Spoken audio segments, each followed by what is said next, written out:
Hello friends, के S R academy commerce institute के YouTube channel पर एक बार फिर से आपका हार्दिक स्वागत है।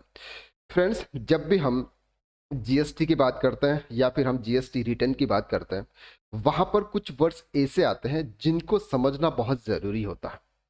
आप डेबिट नोट और क्रेडिट नोट के बारे में अकाउंट्स के अंदर आप जानते होंगे कि डेबिट नोट का सिंपल सा मतलब होता है कि जब हम किसी गुड्स को रिटर्न करते हैं तो हम डेबिट नोट इश्यू करते हैं, और जब हम सेल्स रिटर्न करते हैं तो क्रेडिट नोट इश्यू करते हैं। लेकिन जीएसटी के अंदर इसका जो मतलब है वो बिल्कुल अलग है। अगर आप अब तक डेबिट नोट और क्रेडिट नोट इन जीएसटी को समझ नहीं पाए तो ये वीडियो लास्ट तक देखिएगा। इस वीडियो के अंदर हम डिटेल्स में कवर करेंगे कि सर जीएसटी के अंदर डेबिट नोट का मतलब क्या होता है और क्रेडिट नोट का मतलब क्या होता है। सबसे पहले हम बात करते हैं debit note. Debit note GST के अंदर कब इश्यू किया जाता है?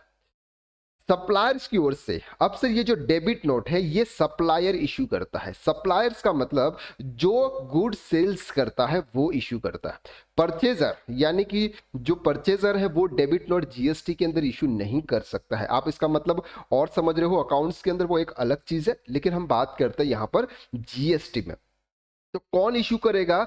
सप्लायर की ओर से तब जारी किया जाता है जब किसी इनवॉइस में वैल्यू बढ़ाकर भेजी जानी हो या उस ट्रांजैक्शन पर जीएसटी की मात्रा बढ़ाकर जानी हो। डेबिट नोट्स के सप्लीमेंट्री इनवॉइस भी भेजनी पड़ती है, इसमें नए रेट के हिसाब से सौदे की डिटेल्स देनी पड़ती है। समझाता हूं मैं आपको ये क्या लिखा हुआ है। सिंपल सर, जब आपने किसी पर्सन को गुड सेल्स किया, जैसे उस पर्सन को आपने गुड सेल्स किया, उसमें शायद आपने उस गुड्स की रेट को कम में सेल्स किया था, बाद में आपको पता चला कि मुझे इस रेट को बढ़ाना है, या फिर आपने उसको जो भी जीएसटी का जो अमाउंट चार्ज किया वो आपको 18% करना था, उसकी जगह आपने 12% कर दिया, उस समय आपको उससे ज्यादा लेना है। तो ऐसे केसेस में एक सप्लायर डेबिट नोट इशू करता है अपने रिसिपेंट यानी कि जो भी उनसे गुड्स परचेज कर रहा है। तो विक्रेता दो स्थितियों में डेबिट नोट जारी करता है। किन दो सिचुएशन में एक सप्लायर डेबिट नोट इशू करता है? सबसे पहला, अगर पहले जारी की गई रसीद वस्तुओं में गुड्स और सर्विस वास्तविक दाम से मुकाबले कम दर पर भेजा गया। मतलब सर, अगर आपने पहले उनको जो भी गुड्स सेल्स किया है उस गुड्स की वैल्यू 100 रुपीज आपने दी, लेकिन बाद में आपको पता चला कि ये सर गुड्स तो 150 रुपए का है, यानी कि 150 रुपीज का गुड्स था, हमने गलती से 100 रुपए में उनको दे दिया। तो आप क्या करेंगे? 50 रुपीज का अलग से एक डेबिट नोट इशू करेंगे। हमें आपको आपसे पर आइटम्स आपको या फिर जो भी आपका है उसके हिसाब से 50 रुपीज हमको एक्स्ट्रा आपसे लेने हैं। That's called debit note.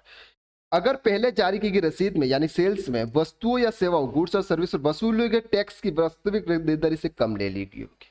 मतलब क्या सर? मतलब सिंपल ये कि अगर आपने उनको गुड सेल्स किया और उस गुड्स पर 18% का रेट है, लेकिन गलती से अगर आपने 12% का गुड सेल्स कर दिया यानी कि 12% का रेट चार्ज कर दिया, तो उस पर आपको 6% एक्स्ट्रा चार्ज और करना है। तो इसके लिए भी आपको जो भी आपकी पर्सन है जो गुड्स आपसे परचेस कर रहे हैं उनको आपको डेबिट नोट इश्यू करना होगा। तो इन दो केसेस में आपको डेबिट नोट इश्यू करता है, और डेबिट नोट कौन इश्यू करता है? सप्लायर इश्यू करता है। सर, डेबिट नोट इश्यू करने की क्या लास्ट डेट है? डेबिट नोट की कोई अंतिम तारीख नहीं होती है। मतलब आप डेबिट नोट कभी भी इश्यू कर सकते हैं, जब आपको पता चले डेबिट नोट इश्यू आप कर सकते हो। सिर्फ रजिस्टर्ड कारोबारी जारी कर सकते हैं, सिर्फ रजिस्टर्ड कारोबारी ही जारी कर सकता है। गैर रजिस्टर्ड कारोबारी डेबिट नोट जारी करने का अधिकार नहीं होता है। मतलब सर ये है कि जो अनरजिस्टर्ड पर्सन है वो डेबिट नोट इश्यू नहीं कर सकता। बी टू बी सौदों के लिए इस्तेमाल हो सकता है, यानी कि ये जो है ये बी टू बी के लिए ही है, यानी कि सिर्फ और सिर्फ B to B registered persons जो होते हैं, जो सामने वाला का भी जीएसटी नंबर है, अपना भी जीएसटी नंबर है, उनके लिए ही ये एप्लीकेबल होता है। कारोबारी से कस्टमर के सौदों में बी शुरू नहीं है, यानी कि इसमें बी टू सी यानी कि जो हम बात करते हैं बिजनेस टू कस्टमर, जो सामने वाला अनरजिस्टर्ड पर्सन है उसके लिए ये डेबिट नोट इश्यू नहीं किया जाता है। खरीदार नहीं जारी कर सकता डेबिट नोट। मतलब कि जो गुड्स परचेज कर रहा है वो डेबिट नोट इश्यू नहीं करता है। ध्यान रखें, जीएसटी में डेबिट नोट सिर्फ सप्लायर ही जारी कर सकता है, रिसिपेंट नहीं। जीएसटी से अलग किसी मामले में खरीदार सप्लायर को भी डेबिट नोट जारी करने की अनुमति होती है, यानी कि अकाउंट्स के अंदर जो परचेज करता है ना वो भी अपना डेबिट नोट इशू करता है। लेकिन जीएसटी के अंदर डेबिट नोट सिर्फ और सिर्फ कौन इशू करता है? सप्लायर इशू करता है अगर सामान को खराब होकर रकम जरूरत की कुल लौटाना पड़ रहा हो। ये एक चीज होती है सर डेबिट नोट की। तो आपको ये क्लियर हो गया होगा कि डेबिट नोट एक सप्लायर कब इशू करता है, जब उससे कुछ एक्स्ट्रा पैसा उससे लेना हो। अब हम बात करते हैं credit note under GST. Sir आप जीएसटी के अंदर जब भी आप जीएसटीआर 3B फाइल करते हो या फिर जीएसटीआर 1 फाइल करते हो, उसमें ऐसा आता है कि आपको डेबिट नोट क्रेडिट नोट्स की डिटेल्स देनी है, या फिर जब हम आईटीसी लेते हैं, हम आईटीसी लेते हैं उसमें क्रेडिट नोट अगर है तो। लेकिन अकाउंट्स के अंदर क्रेडिट नोट का क्या मतलब होता है? अकाउंट्स के अंदर क्रेडिट नोट का मतलब होता है सर सेल्स रिटर्न। अकाउंट्स के अंदर जो रिटर्न होता है वो होता है सेल्स रिटर्न, और जीएसटी के अंदर जो क्रेडिट नोट होता है वो सेल्स रिटर्न नहीं होता है। ये होता है कि हमने परचेज रिटर्न किया था सामने वाली पार्टी को, और सामने वाली पार्टी ने वो गुड्स ले लिया, उसके बदले में उन्होंने हमको क्रेडिट नोट इश्यू किया। तो इससे क्या हो गया, हमने क्या किया था सर, 100 रुपए का गुड्स परचेज किया था जिसके ऊपर फॉर एग्जांपल 18 रुपए का जीएसटी था, जिसकी हमको आईटीसी लेनी थी। लेकिन हमने क्या किया, 20 रुपीज का गुड्स रिटर्न कर दिया, तो सामने वाली पार्टी ने हमको क्या दिया, क्रेडिट नोट दिया। कितना दिया? फॉर एग्जांपल 2 रुपीज का क्रेडिट नोट दिया। तो ये 2 रुपीज का क्रेडिट नोट का मतलब होता है ये आपका परचेज रिटर्न है। आपको ये ध्यान से समझना होगा कि क्रेडिट नोट का मतलब, बहुत सारे स्टूडेंट कंफ्यूज होते हैं उसमें कि क्रेडिट नोट का मतलब यहां पर सेल्स रिटर्न से नहीं है। जीएसटी के अंदर क्रेडिट नोट का मतलब परचेज रिटर्न से है। मतलब आपने जिसको परचेज रिटर्न किया, सामने वाला पर्सन आपको क्रेडिट नोट देता है, तो उस क्रेडिट नोट की डिटेल्स आपको जीएसटीआर 1 और जीएसटीआर 3B के आईटीसी के अंदर आपको देनी होती है। जब भी आप आईटीसी क्लेम करते हैं उस समय आपकी जो भी क्रेडिट नोट होता है उसका फिगर आपको वहां पर माइनस रिवर्स करना होता है। लेकिन अभी फिलहाल में जीएसटी के अंदर एक रूल्स आ गया है कॉलम 4 के अंदर कि आप एक नेट फिगर आईटीसी के अंदर आप आईटीसी 145 में डाल सकते हो। इसका वीडियो भी हमने अपलोड किया हुआ है, आप स्क्रीन पे जाकर आप देख सकते हैं।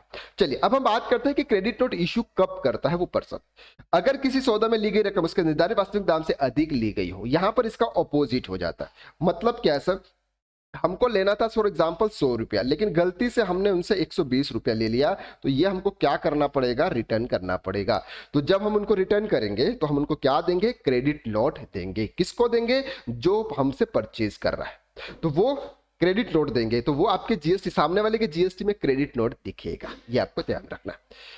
दूसरा, अगर सीधे जीएसटी की रकम हमने उनसे ज्यादा ले ली है, हमने उनसे क्या ले ली है, जीएसटी की रकम, यानी कि जो अमाउंट है वो हमने ज्यादा ले लिया था, हमको उसको वापस रिवर्ट करना है, इसके लिए क्रेडिट नोट इशू करते हैं। रिसिपेंट को टैक्स इनवॉइस 10 माह तक कम समय सीमा प्राप्त हुई है। मतलब ये है कि आपने टैक्स इनवॉइस ज्यादा कर दे दिया, आपने गुड्स आपको कम मिला। आपने क्या कर दिया सर, टैक्स इनवॉइस आपको ज्यादा मिल गया लेकिन आपको गुड्स कम मिला, तो उस केसेस में वो आपको क्या करेंगे सर, क्रेडिट नोट देंगे। तो क्रेडिट नोट आप आपके जीएसटीआर 3B, जीएसटीआर 1 और जीएसटीआर 4 3B के अंदर जो 4 नंबर का कॉलम होता है वहां पर आप डाल सकते हो।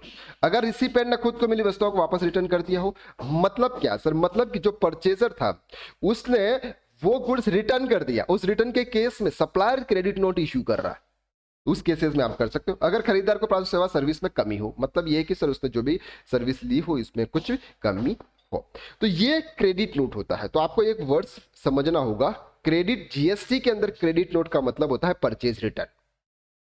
जीएसटी के अंदर क्रेडिट नोट का मतलब होता है परचेज रिटर्न, ये जान सकते हो। और डेबिट नोट का मतलब होता है कि हम उनसे पैसे मांग रहे हैं, हम उनसे पैसे मांग रहे हैं, दैट्स कॉल्ड डेबिट नोट।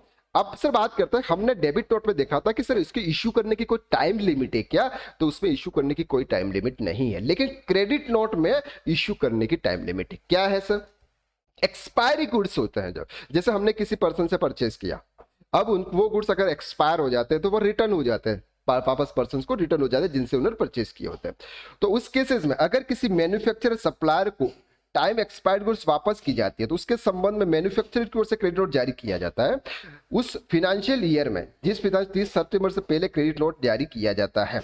मतलब सर क्या मतलब, यह है कि आपको नेक्स्ट 30 सितंबर के पहले पहले आपको क्रेडिट नोट इश्यू करना होता है एक्सपायरी गुड्स के ऊपर। अगर आप 30 सितंबर के बाद में अगर आप क्रेडिट नोट इशू करेंगे तो सर वो वैलिड नहीं होगा। आपको ये चीज ध्यान रखनी है, ये चीज आपको ध्यान रखनी है। और मैन्युफैक्चरर सप्लायर की ओर से बिना जीएसटी क्रेडिट नोट जारी भी नहीं किया जा सकता, ठीक है। जैसे हमने बोला 30 सितंबर के बाद में अगर आप क्रेडिट नोट जारी करते हो तो बिना क्रेडिट नोट जीएसटी के क्रेडिट नोट जारी किया तो उसमें जीएसटी आपको तो देना ही पड़ेगा, आप आरटीसी रिवर्स सामने वाले को नहीं मिलेगा। तो इस वीडियो के अंदर हमने डिटेल्स में कवर किया कि जीएसटी के अंदर डेबिट नोट और क्रेडिट नोट्स का क्या मतलब होता है। आई होप कि आपको ये वीडियो अच्छे से समझ में आ गया होगा और आपके जितने भी कंफ्यूजन थे जीएसटी में क्रेडिट नोट डेबिट नोट्स के रिलेटेड वो क्लियर हो चुके हैं। अगर इसी तरह के वीडियोस अगर आप देखना चाहते हैं तो इस चैनल को सब्सक्राइब कीजिएगा, अपने फ्रेंड्स के साथ में शेयर कीजिएगा, अपने रिलेटिव के साथ में शेयर कीजिएगा। और हमारा टैक्स कंसल्टेंट का कोर्स जो 15 फरवरी से स्टार्ट होने वाला है, अगर आप उसको ज्वाइन करना चाहते हो तो डिस्क्रिप्शन के अंदर उसकी लिंक दे रखिए, उसके ऊपर क्लिक करके रजिस्ट्रेशन फॉर्म फिलअप करिएगा, हमारी टीम की तरफ से आपको कॉल आ जाएगा, हम आपको वो इंक्वायरी प्रोवाइड करते हैं। आज के लिए बस इतना ही, नेक्स्ट वीडियो में हम फिर मुलाकात करते हैं, तब तक के लिए थैंक यू सो मच।